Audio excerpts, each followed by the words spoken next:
So the next developmental disturbances affecting the oral and paraoral structure, that is the developmental disturbances of shape of teeth.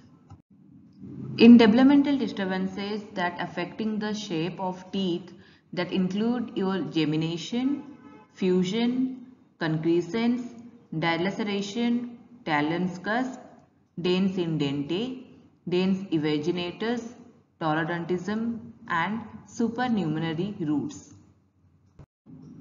The first developmental disturbances that affecting the shape of teeth is gemination.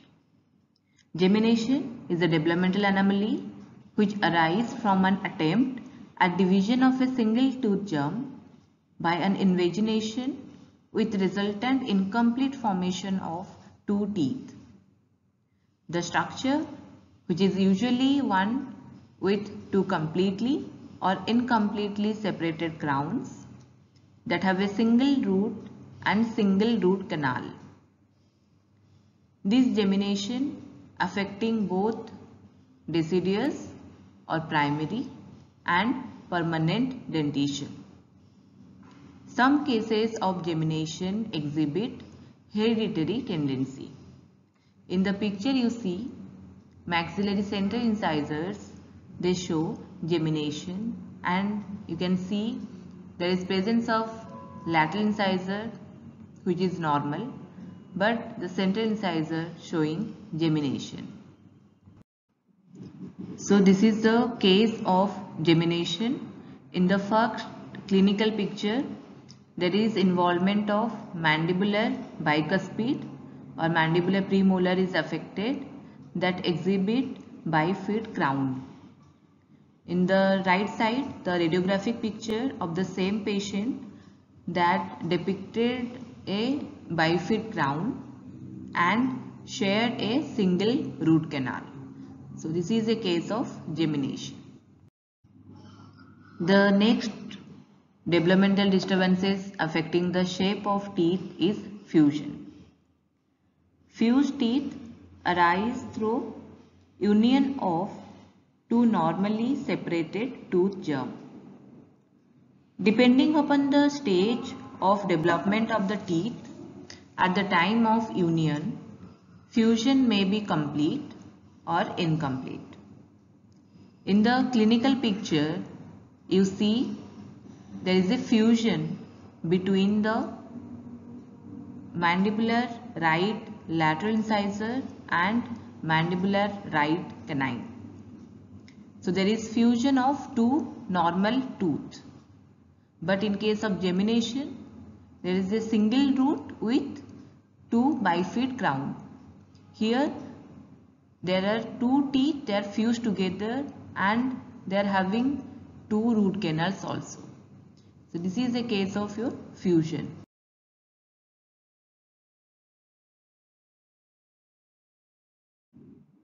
Then etiology of fusion.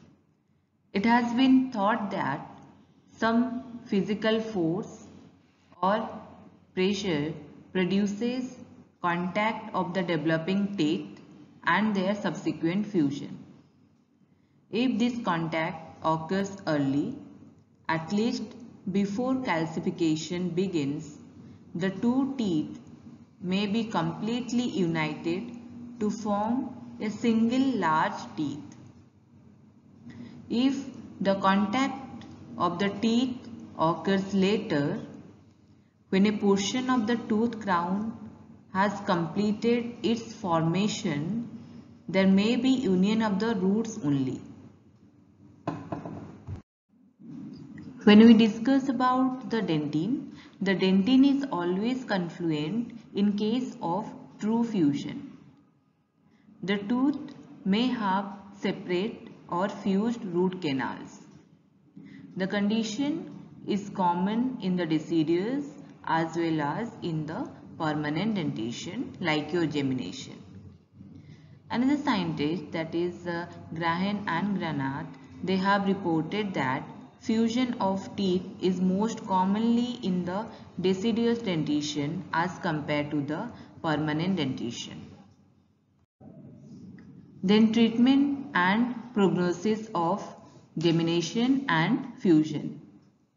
The presence of double teeth, that is gemination or fusion, in the deciduous or primary dentition can result in crowding, abnormal spacing, and delayed or ectopic eruption of the underlying permanent teeth. So when it is detected, the progression of eruption of the permanent teeth should be monitored closely by careful clinical and radiographical observation when appropriate. Then extraction may be necessary to prevent an abnormality in eruption. There are several approaches are available for the treatment of joint teeth or double teeth in the permanent dentition, and the treatment of choice is determined by the patient's particular needs. There are rare reports of successful surgical division have been documented. In most of the cases of surgical division, endodontic therapy was performed or selected shaping with or without placement of full crown has been used in many of the cases. Some patients with gemination and fusion exhibit pulpal or coronal anatomic features that are resistant to reshaping, and they require surgical removal with prosthetic placement. So these are all about gemination and fusion or the double teeth. In the next video, I'll discuss about concrescence and dilaceration. Thank you so much.